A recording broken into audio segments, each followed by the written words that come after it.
Ah, blissful silence. So I hope you all enjoyed your lunch break. And it's a delight to welcome you all back here. My name's Melissa Leach, and I have the privilege of being the Executive Director of the Cambridge Conservation Initiative, which, as explained by Pamela this morning, works with the Cambridge Conservation Forum in the David Attenborough building, where we oversee 10 of the world's leading conservation organisations and the University of Cambridge, particularly its Conservation Research Institute.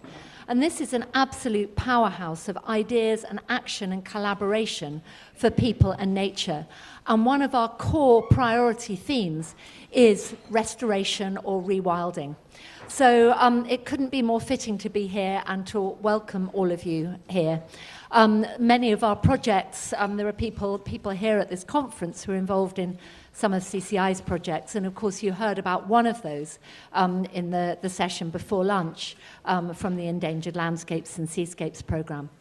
But this session moves us on to some outside Europe, to some other parts of the world, and some very different kinds of landscapes, but absolutely continues the theme of large-scale transformation, and I think imagination, to go back to the introduction from Alistair Scott this morning. We've got two different landscapes we're looking at. One is marine ecosystems, and the other is Australian landscapes, which are extremely expansive. And we've got two talks, and I'm going to introduce the speakers in the talks now, and then they'll speak one after the other, and then we'll have some questions afterwards. So as the talks go through, be thinking about your questions on Menti. So first we're going to hear from Charles Clover around rewilding the sea. And Charles is was the founder director and is a senior advisor now to the Blue Marine Foundation, where he is focusing on using his immense skills as a writer and communicator to spread the word about marine rewilding at scale. Blue Marine Foundation has pioneered some really amazing initiatives that I think he'll tell you about. And Charles has also authored some very widely read and important books, one, The End of the Line, and his latest work, Rewilding the Sea, which I think will figure in his talk. So marine from Charles in just a moment. We'll then turn straight over to Lizzie Crotty, who is Head of Development for Australian Wildlife Conservancy in the UK. And she's leading efforts to protect Australia's endangered species and restore ecosystems, particularly looking at some really large-scale rewilding of areas that have been under very, very different land uses. So two really exciting talks. I think the theme of scale is absolutely there. The theme of dynamism and the contingencies that allow restoration to happen and shape the way it happens will be there.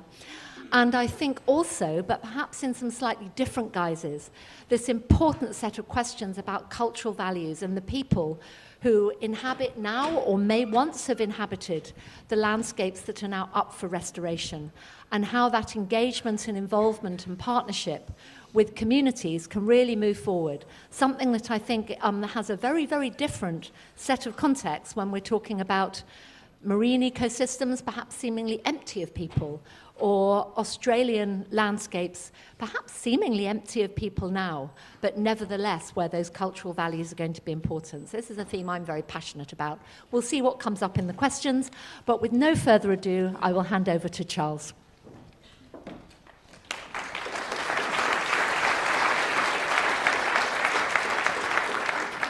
Thank you. I can do big. The ocean is the largest habitat on Earth. It's not me that says that, it's David Attenborough. Thought I'd look that up today. I didn't know that he'd said it. I hope you can hear me at the back. Hands up if you can. Good, thanks. The ocean has 80% of the world's biodiversity. It has 99% of the planet's habitable space. And to most of us land creatures, it's already wild. Compared with the city centre or even the countryside, the ocean is raw, powerful, and rather dangerous. So why talk about rewilding it? The short answer is that we have spent the past few centuries depleting it of whales, fish, other marine organisms, and belatedly we have understood that what we've done is not in the best interests of biodiversity, climate stability, or even our own food security. We now need to use the raw power of the ocean, because it is that big, to tackle these three crises together. And the good news is, we've already successfully done that and proved that we can. We just need to do a lot more.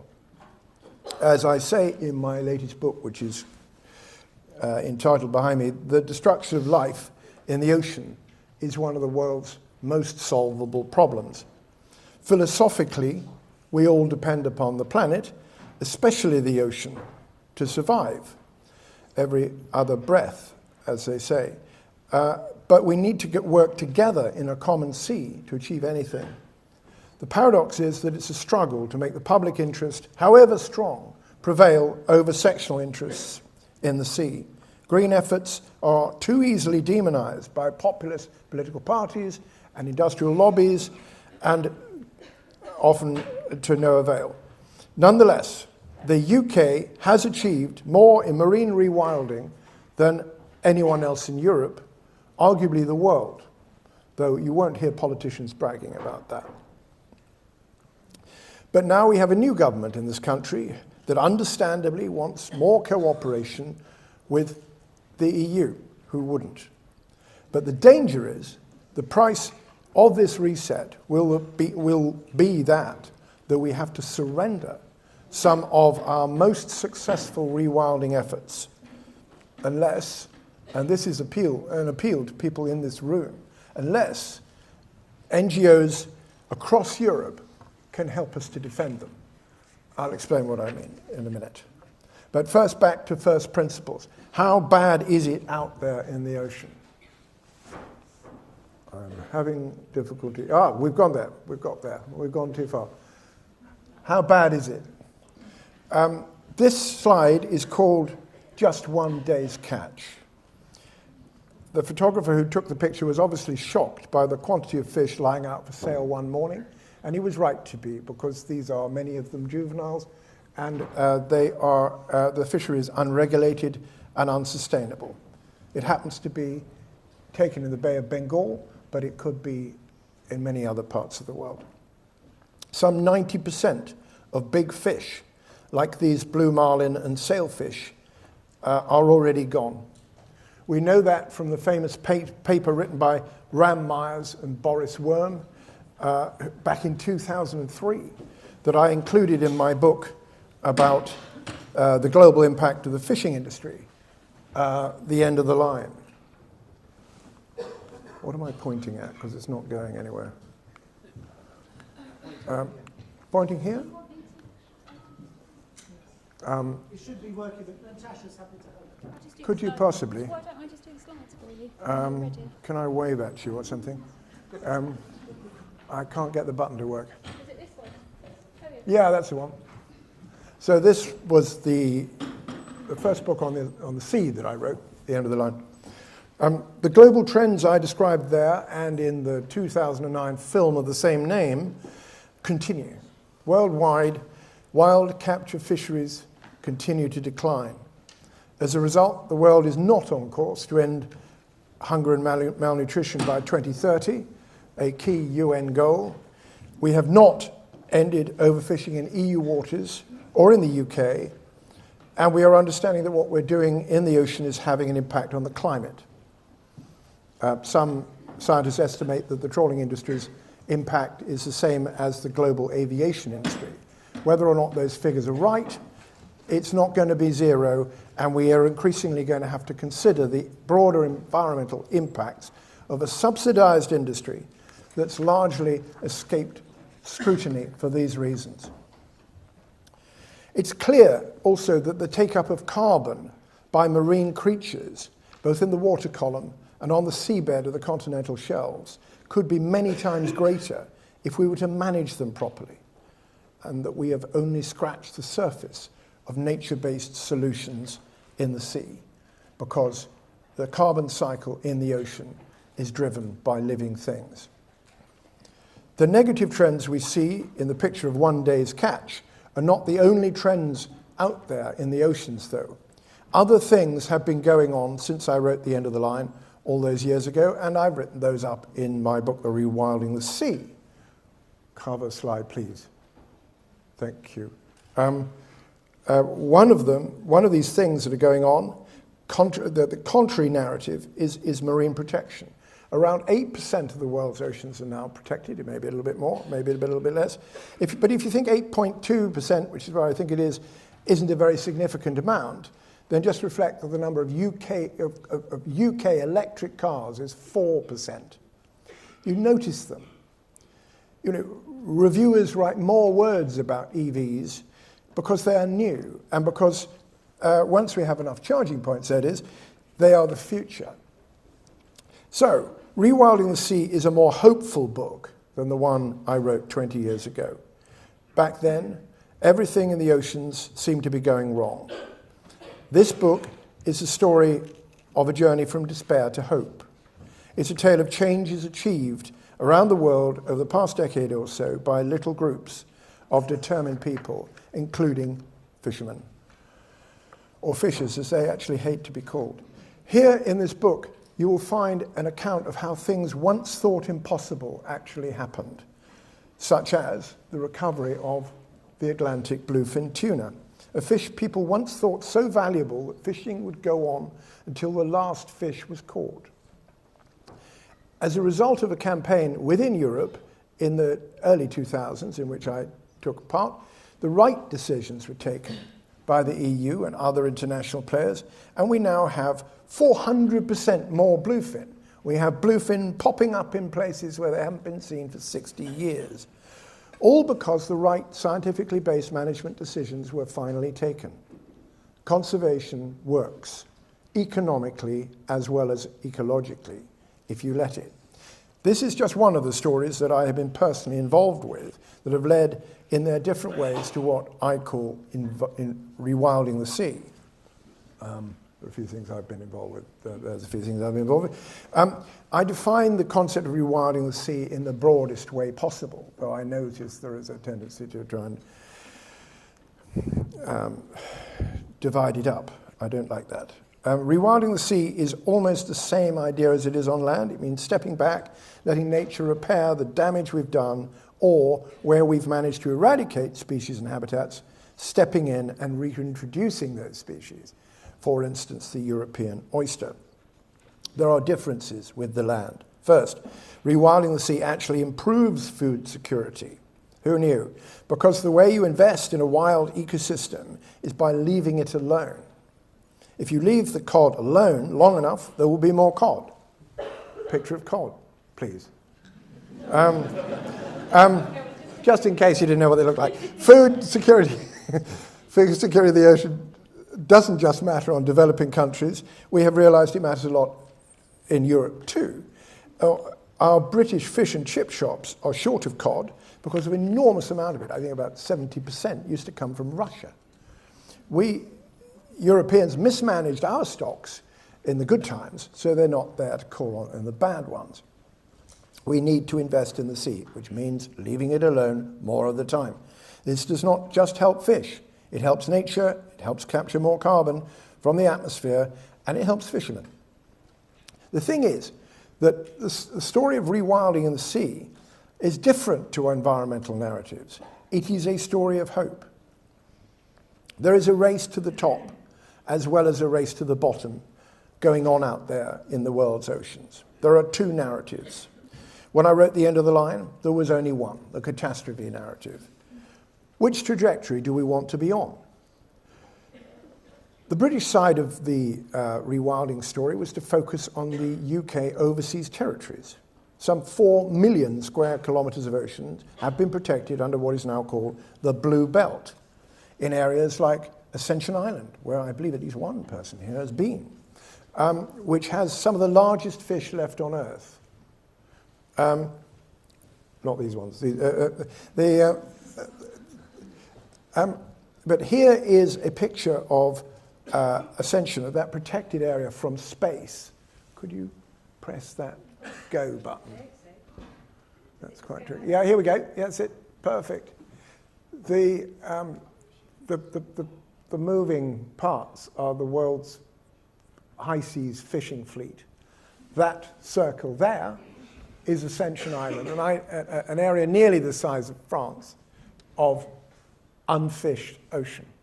That's why the largest fish on Earth are still there. This, as I say, is an area of conservation you can see from space. The blue belt now extends to St. Helena, South Georgia, Pitcairn, and now to huge areas of no-take around Tristan da Cunha, all at the explicit wish of the inhabitants. The blue belt is now the largest network of MPAs on Earth. We, Blue Marine, are now doing work to develop a similar network in the Dutch Caribbean. I believe there's stuff going on in the Azores. France has huge MPAs in its overseas territories, so it allows industrial trawling in all of them. And huge, much more meaningful MPAs have been created in the waters of the United States and South America. That's the global narrative. But as the Marine Protection Atlas points out, most of the large, fully and highly protected areas on Earth are still in isolated overseas territories. The challenge is to bring rewilding to bear on our depleted waters back home. And believe it or not, it's happening. So this is what we did in 2022. We finally saw the protection of the UK's part of the Dogger Bank, an area a third the size of Belgium. This happened because the common fisheries policy fell away with Brexit, and the EU Habitats Directive, which is assimilated into EU law, into UK law, retained EU law, assimilated into UK law, was the law. So we threatened the government that unless they protected the Dogger Bank from trawling, we would sue them, and they capitulated. Now, that happened because of efforts by continental environmental groups as well as ones in UK.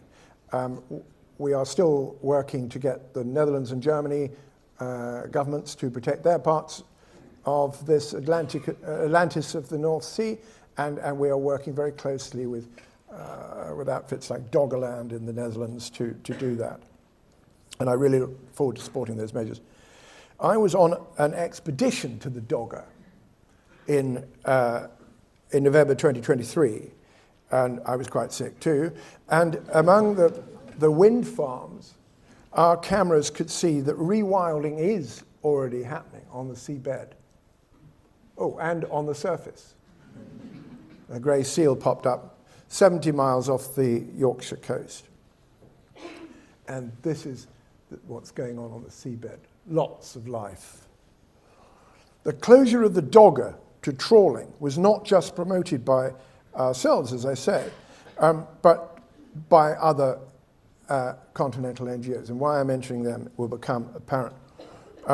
We in the NGO movement have always recognized that environmental issues are beyond the scope of a single nation to manage. The latest thing we're talking about is maybe actually creating space for nature in some of those allegedly protected bits of the Dogger Bank, and possibly even reintroducing species such as horse mussel, which, like oyster beds, create huge habitats for hundreds of other species themselves and food for fish. And they're all gone. So the problem is, just when we got to this high point, there is a backlash. There's been a backlash. The EU is contesting the British ban on sandeel fishing. Done by birds here. The British ban on sandeel fishing on the Dogger Bank and elsewhere in UK waters. This ban was put in place with huge public support to address what we consider to be a legal duty that we share, ironically, with our EU colleagues to return declining species to good environmental status. There have been concerns about UK sandeel fishing for 30 years. I remember as a reporter, reporting back in the early 1990s that they were being caught by the Danish fleet in such quantity that their oil was being used to run power stations. Today, those concerns have only intensified. Since that time, in the early 90s, seabirds that eat sand eels, which include puffins, skuas, fulmars and kittiwakes, have declined by 62% in English waters, 70% in Scottish waters. Yet, the sand eel ban, fishing ban, being contested by the EU on behalf of Denmark, is amazingly the first test of the Trade and Cooperation Treaty between the UK and the EU. That's how significant it has become. It's a fight between niche capitalism and the public interest, and it's one of the biggest of our time. The arbitration panel sits before the end of the month. We'll get a result in February, an interim, and we'll probably get a final result in March. We, Blue Marine, have submitted an amicus brief, along with the RSPB and others, a clear legal argument independently supporting the points made by the British government, and we are joined in that by our colleagues from the French charity Bloom. Rewilding has to be fought for, again and again, it seems, but we mustn't give up. I hope there will be flapper skate again one day on the Dogger Bank, and sturgeon, as there once were, along with more cod, plaice, birds, sand eels, of course. And it's not impossible that in 20 years the Dogger Bank could be the engine room of the biodiversity for the whole sea, as it once was, as long as we are allowed to keep these MPAs, because the sand eel case, if we lose the sand eel case, we'll lose the offshore MPAs. Our government is convinced of that. So first we need to withstand this onslaught. We NGOs need to withstand this onslaught by the interests of an organized and cynical fishing industry, which, as I say, has led France to say that it wants to be able to trawl in all British offshore MPAs. That's what the row is about. That's why they're supporting the Danes. This is complete madness. We have to place our faith in the arbitration panel, who are unbiased. They're drawn from all sorts of nations and all sorts of jurists.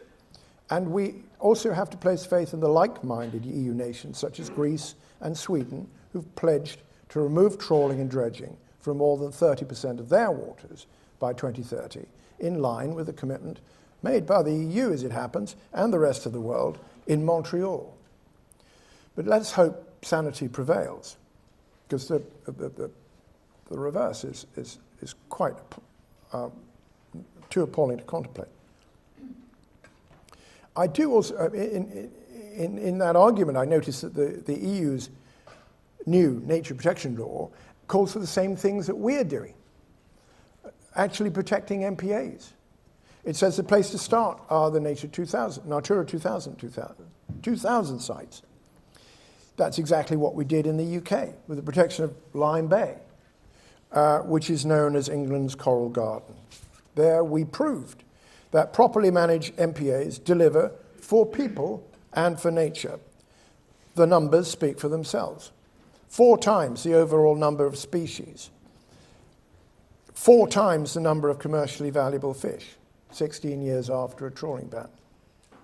We have examples of people taking the lead now in several communities in the Mediterranean, for example, in the Aeolian Islands and in Greece, as a result of exchanges with Lyme Bay. That's how they... We're just about at time, so... Right? Well, I haven't got much more of this, but okay.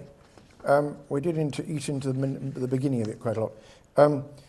So my plea is really to favour low-impact fishing and prioritise the names of the inshore, non-industrial fleet.